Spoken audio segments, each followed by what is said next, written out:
Hi, everyone, and welcome to a very special episode of the Effective Teaching Podcast today. We're doing episode 50. I'm really excited about this today. It's been such a great journey to go through this. It's pretty much taken me a year to create these 50 episodes for you, and I have loved the whole process. And so today, I want to give back to you. So we're going to be giving away a prize at the end. We're going to give away a teacher's PD membership that is valued at $330. Gives you 12 months of access to all of my online professional development, which is over 50 hours worth. And if you're in New South Wales, that's all NESA accredited. And I'm going to be giving that away at the end of this video. Now, can I just check really quickly that you guys can hear me? So give me a thumbs up in the comments just to let me know that you can hear this, that the sound is working, and I didn't just give that big blurb to no one, and that my sound is working for me. Now, as we go throughout this episode, I would really love it if you could please make sure that you make comments, that you share things as we go. If you've done any kind of integration of the curriculum, I would love to hear from you. Today, I'm going to talk to you a little bit about essentially a book that I've been reading, and it talks about these three different approaches to this cross-disciplinary approach to education. So the book is called Transforming Schools. It's by Miranda Jefferson and Michael Anderson, and it talks about three approaches. The first one is a multidisciplinary approach, which is basically just an approach with a common theme to go with it. The next is an interdisciplinary approach. So interdisciplinary approach is about organizing the curriculum around common learnings, and so you're basically pulling out the outcomes and stuff and chunking them together from multiple subjects, and then you build everything around the curriculum. And then the third one, which is transdisciplinary, is all about basically putting the student at the center and organizing the curriculum around them and their questions that they have. All right, so as we go, I want you to share, I want you to comment. This is a chance to really engage with what we're doing here today as well. So please do comment. I'm so excited to see you guys here already, and thank you, Danielle, Amy, Katie, for putting those comments in there, so I know that the sound is working and that the lagging has now caught up, which is great. So when we come to the common theme approach, I did this a while ago with one of my friends who homeschools their children with me. Now, you may not know that I homeschool my son, so he's in his very early years of education, and he got really into dinosaurs and dragons, and our whole little group of friends who meet up also were, they were really into dragons. And so me and this other parent decided that we would develop a term worth of learning that was really centered around dragons for our kids. And so we looked into dragons in terms of historical stuff, linking them possibly with dinosaurs and lizards and with birds, because we did an excursion down to Canberra to the Dinosaur Museum, and they talked about how dinosaurs are actually really closely related to birds. And so we then talked about that and examined that with the kids. We looked at, the students did this thing where they looked at dragons in their own cultures, in their backgrounds, and we had such a variety of cultures that they kind of did this as a research project. They went away and researched their own cultural dragons, and then came back and would share it with all of the kids. They would go into little groups and talk about what they'd found and share things. They'd show each other pictures, read stories, all kinds of stuff. We looked at modern dragons, so Komodo dragons, flying lizards. We looked at dragons in plants, so we talked about snapdragons. We looked at dragon fruit with our kids, and we also, we explored other fun activities such as dragon boating, knights and dragons, and that kind of stuff. And the kids really engaged with this really well. They really enjoyed it. And we linked this through the way that we did this, me and the other teacher. And so the other parent was Jane, and I know she actually listens to this podcast frequently. So a shout out to Jane, my fantastic friend who is a co-owner of my goats, and also who is a fellow homeschooler and a fantastic mother and teacher of her children. And so we sat down together to plan out this unit. And what we did is we came up with a theme of dragons because all of our children were really interested in it. And then we planned a showcase. So the students, our kids, and other parents' kids, so there was a group of about, I think about 30 kids in the end who ended up doing this. It was kind of like an actual classroom in terms of the size of it. And we all had these kids doing this project throughout where they were doing some research and they were going to showcase this at the end. Throughout the learning, we did videos of the kids talking to each other and sharing things and learning. But what we did, we sat down to start with looking at the outcomes of what our kids needed to learn. And we then tried to link it in with themes. And so when I talked about developing our children's writing, we then had them do writing around dragons. When I talked about their reading, we had them reading books about dragons. We had them doing research about dragons. We had them looking at flora and fauna that related to dragons. We had them looking at the history and their own cultural backgrounds with dragons. And so it really connected in with a lot of those early years. This is early stage 1 to stage 1 type learning that we were looking at the outcomes for.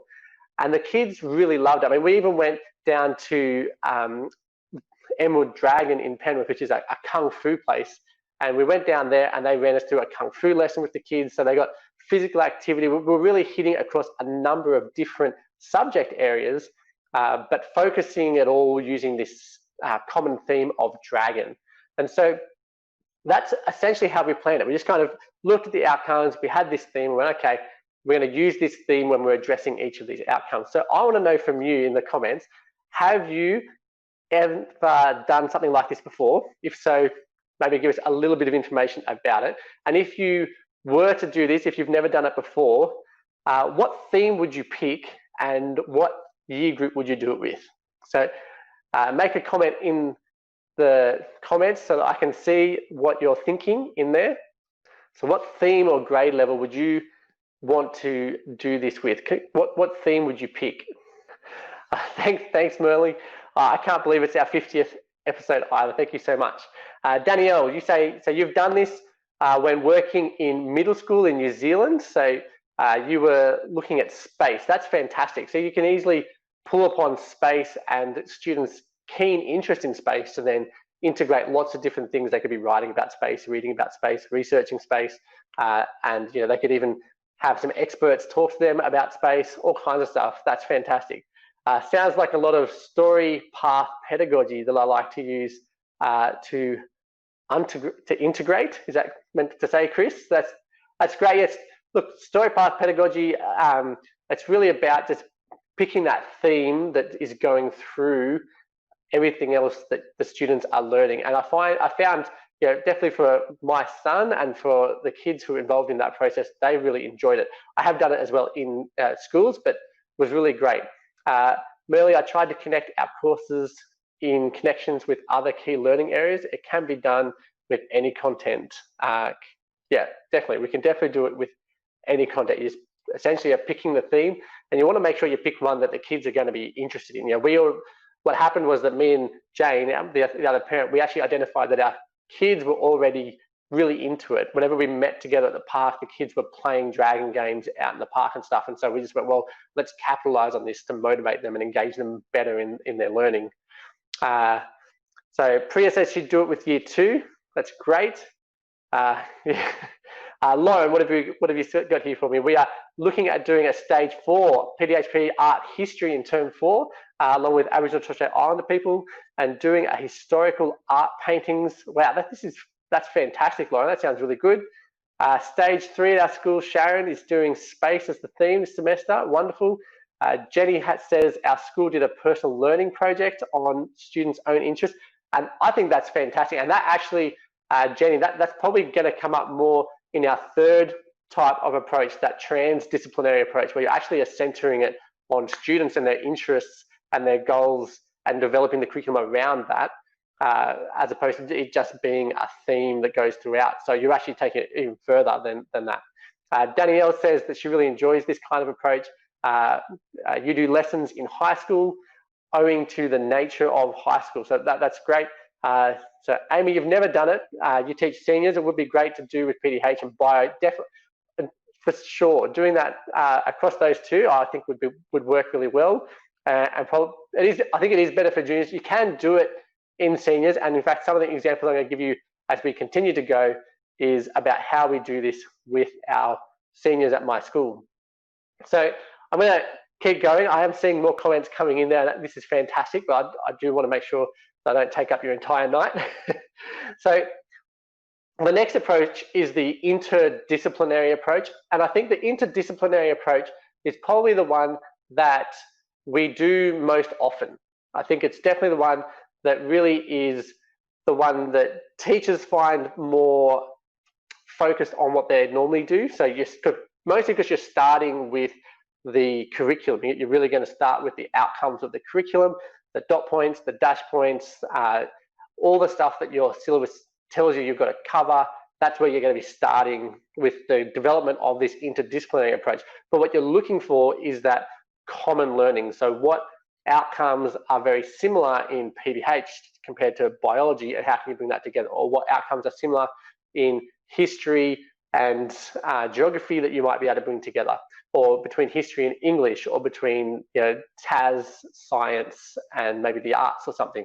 So there's lots of things where you can do this, where you're looking for common learnings or outcomes that are similar and relate, that you're then going to develop the whole program around. Now, this is really the main thing that I do and that my school does at Cedar College. What we do is we went through, and I found in our first year when we were first getting used to the new approach of Cedar, one of the things that really hit me and the other main core teacher was that there was a lot of repetition in what we did, because the students were doing a lot of vet units as well as doing PDH, and we're just a senior college, and we're a bit unique in what we do. But we found that we were doing WHS 3 times with the students, and so we decided that instead of doing that, what we were going to do is we're going to bring all the units together. And so we brought units from business services and from sport and rec together to create an induction unit to start with for our students. And in the induction unit, what we do is basically induct our students into the college, much like we would a teacher. And so they go through our policies, our handbooks, they go through and they learn about how we do WHS meetings and inspections. They do risk assessments for clinics that they're going to run. They go through a whole process, including setting up basic things like an email signature, because they have to go and organize their own work placement. We also have them do draft emails and then actually send out real emails to try and get those work placements. And it really worked so well when we brought it together compared to what it used to be like.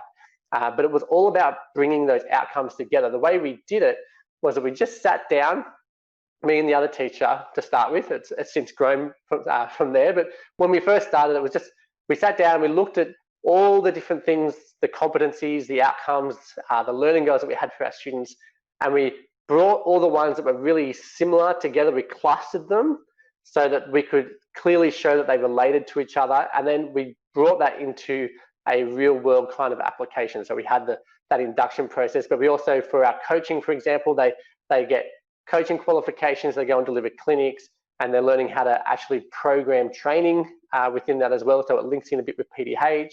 There's all kinds of stuff in there that just is fantastic for our students. Now, we have the benefit at my school that we are a one teacher to one classroom model for year 11 and 12. And so the one teacher teaches everything except for English, pretty much. And that enables us to really build this in a lot easier in what we're doing, because it doesn't have to require multiple teachers coming together. However, I do think that it becomes more rich and deeper when we do see multiple teachers that come together to create these types of units.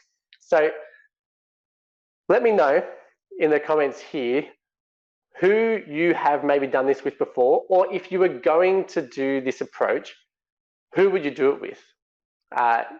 If you have them as a friend on Facebook, maybe even tag them, have this as a bit of a stimulus. Maybe they'll come and listen to the recording of this if they can't get here live, and you could then chat to them tomorrow at school about this idea of doing an interdisciplinary approach, where you're going to be looking at the outcomes of both subjects and trying to work out a way of bringing them together to create a really nice unit that's got the curriculum at the center, but enabling that overlap to see students' skills, and it can even be skills. If you're doing something that's literacy skill based, you could quite easily do that with English and history and and PDH and stuff, you could quite easily do that to have them actually do lots of reading and writing around what they're learning, and you're developing that skill across. So let's have a look down here in the comments.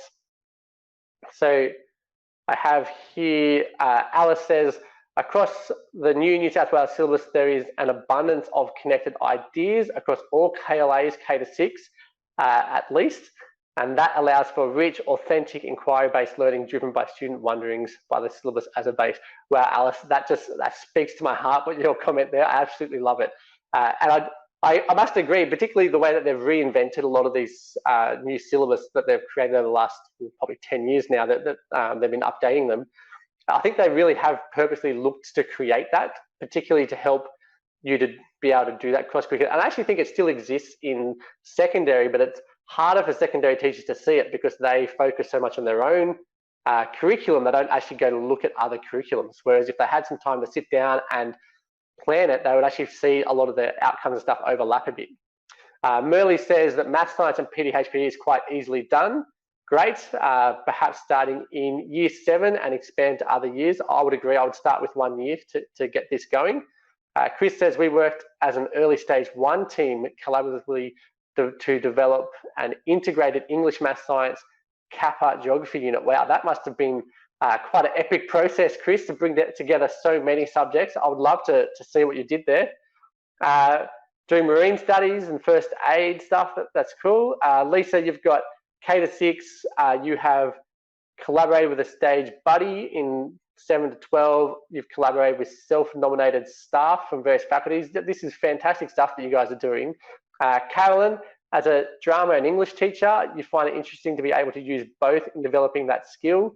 With the integration of the reinvention of the English syllabus, I feel that this will perhaps cause problems at first, but will end up being valuable. Yeah, I can't say a lot about the redeveloping of the English syllabus, but hopefully they still enable that nice bringing together of different subject areas so that you can really focus in and help the students to improve in all the things that they need to do here.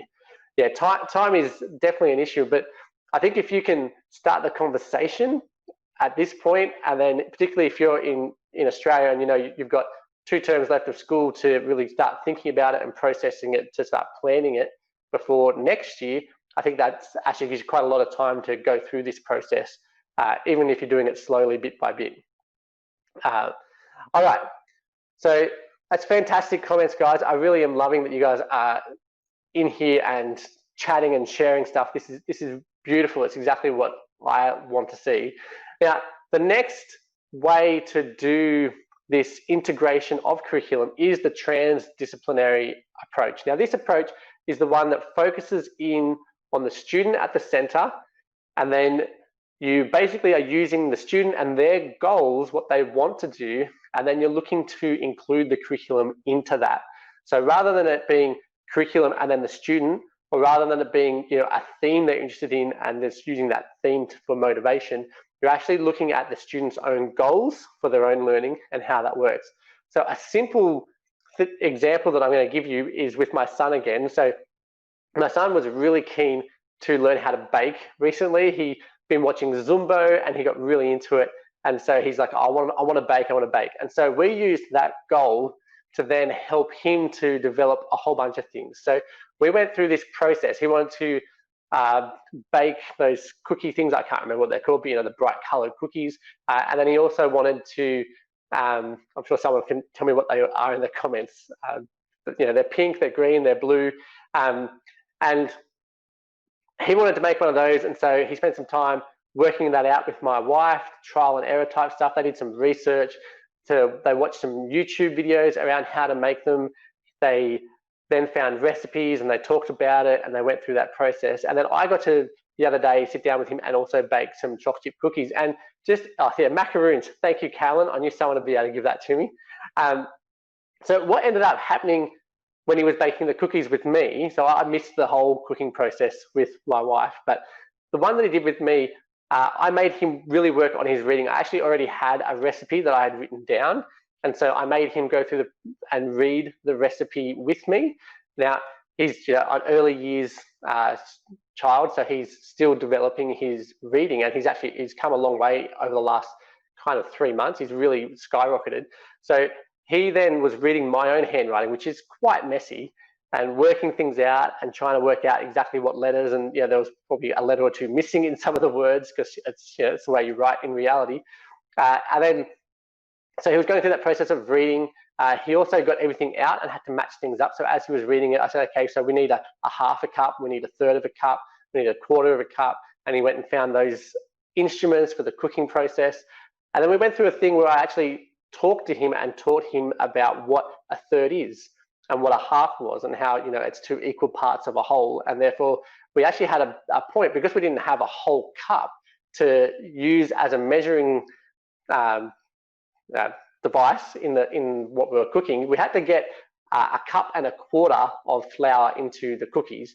And so we only had half cups and we had a quarter cup. And so I said to him, okay, what do we need to actually make this 1.5 cup, 1.25 cups? And so he worked out, okay, well, if a half is 2 equal parts, then if I have 2 halves, that's a whole, so that's 1 cup, and then I need the other quarter as well. And so he was learning some maths there. He was developing his reading within that as well. And then even beyond that, we talked a lot about the texture. So we talked about how, because we had melted coconut oil trying to mix in with sugar and stuff, and so that actually requires a fair bit of whipping for that to happen. And so we talked about how things were separated, why they were separated, how they come together, the aeration process. We talked about why we use bicarb, why we use baking powder for the things to rise as they're in the oven, how things actually change in terms of their chemical properties and stuff. And we've turned this liquid into cookies. And that whole process was based on his goals, but he learned so much from science, from maths. He developed his reading, and we all had this beautiful conversation around food. And obviously he's also learning how to cook in that whole process as well. He turned on the oven to 180 degrees. He set the timer, all kinds of stuff where he had to count, he had to press buttons. And that process was on his goals, and we really built the learning around that. And we did that kind of a bit on the fly, but when we do that as teachers in our classrooms, obviously that I've seen this done on the fly in classrooms where students show an interest in something and the teacher goes, oh great, let's follow that, and then they kind of link things in. But I feel like we can do this more planned as well with our students. Now, I particularly see this, I recently read a bunch of books by Trevor McKenzie about dive into inquiry and the inquiry mindset. And one of the things he talks about is how inquiry-based learning, if you scaffold it really well, you can actually basically develop your students and wean them off so that they actually can do what's called a free inquiry based approach, where they actually go about the process of creating the inquiry-based unit, and they're using their goals and stuff, but you're helping them to link in a lot of the outcomes that you want them to still be learning, and the content that they still need to learn into their goals and the things that they want to do. And I think that's fantastic. I think if we can do, I don't think that we could do it at the beginning when we first get students, because you really, just kicked my camera there. We really need to make sure we know our students for that to happen. But I think using an inquiry-based process, and he uses understanding by design's kind of scaffold, which I love. They're really good for designing this kind of learning. I think that if we use that, we can really create fantastic things for our students. And someone mentioned earlier, I've forgotten the name, but they mentioned that they do a similar kind of free-based inquiry thing where the students, for at least part of the term, create their own project and go about all this learning, which actually is not hard to then back map into the curriculum and the things that the students actually need to learn in terms of outcomes, or if you're from America, the standards and stuff like that.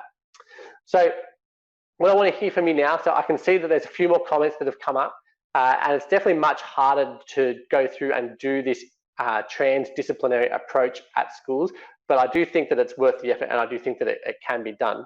So what I would like is for you to tell me, what would you need to be able to do this? Now, obviously time is the easy one, but if you could build the curriculum of learning around your students, what would you need to do that? So let me know in the comments, just put in, I would need, and then tell me what you need to be able to think about doing a transdisciplinary approach to the education with your students. All right, so Kelly, you're up. Many of our older grades give the students an opportunity to participate in Genius Hour. Yeah, Genius Hour is a great thing. I think that kind of comes out of a big push from Google, I think, actually. That's where I know it from, at least. Because Google, I know with their employers, they actually give their employers 1 day a week that is devoted to 10% of, more than 10%, it's 20% of their work time is devoted to them coming up with their own projects. And so that's how we actually got the Google Cardboards, for example, that came out. That was a project, and I'm pretty sure Google Maps may have even been, or Google Earth, or one of those two was one of those kinds of projects as well. So yeah, that's definitely a great thing where students just get to do something of their own interest, and you can then see and map that. Carolyn says, I would need an understanding of each syllabus that I wanted to integrate. Definitely, and although if you're doing this with other teachers, they bring in those expertise as well, and then you actually are bouncing off each other to help create that. Lisa, access to experts and a bigger budget to buy resources. Yep, definitely. Merle, know the students extremely well and have staff on board. Yeah, I think it's very interesting. I find you have your teachers who are really passionate and want to give that a go, and then you have the others who are like, no, I want to just stick with what I've got, and it's often hard to get that buy-in from our staff. Model how to explore questions from an interdisciplinary perspective. Well, I'm struggling with my words tonight. I've done personal interest projects in the past, Danielle. I would need to find space in the curriculum we have. We have space so I could possibly identify a unit. Yes, and definitely we need space to do it. But if one of the goals I think with it is also to be able to back map, and so you actually are achieving things, so you're not losing as much time necessarily as you might. All right, lots of stuff here. Teacher clarity of content and students is key. Do I find it easier for primary than secondary, Lauren? Oh, look, I think what actually makes it easier is that it's one core teacher in primary. So I know for us at my school at Cedar College, we, with our one teacher to one classroom model, found it a lot easier to create it because we were across all of the syllabus and across all the training guides and stuff for the vet stuff.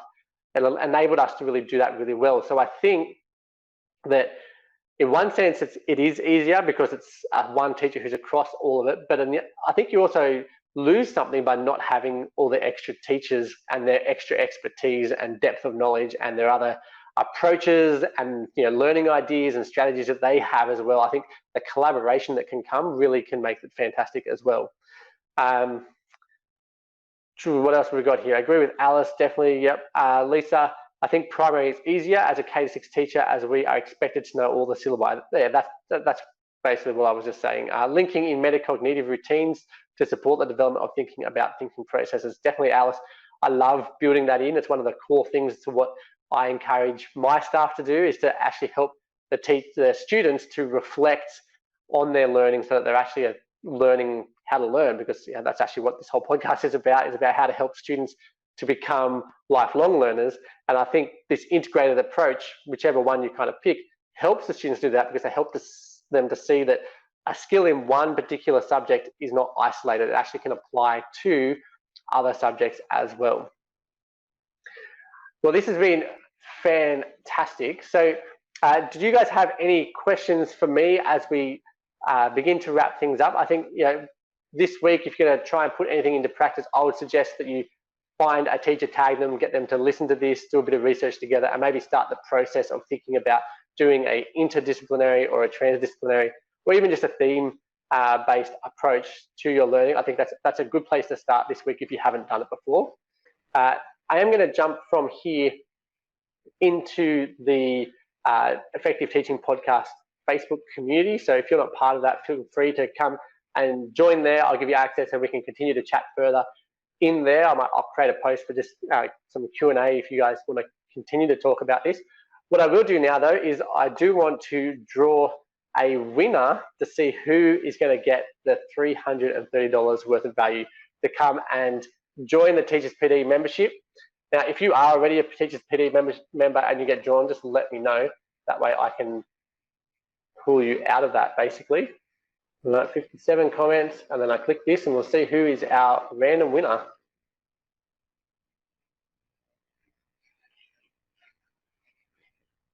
Woo. Well done, Alice. You are our winner today. So I will send you, or if you can DM me, actually, if you send me your email address, I will then add you in as a Teachers PD member and give you access to more than 50 hours of professional development, as well as monthly webinars and as much learning really as hopefully you can consume in 12 months. I'm going to finish up this live stream and head over into the group. So congratulations again, Alice. Really excited that you are going to come and join us.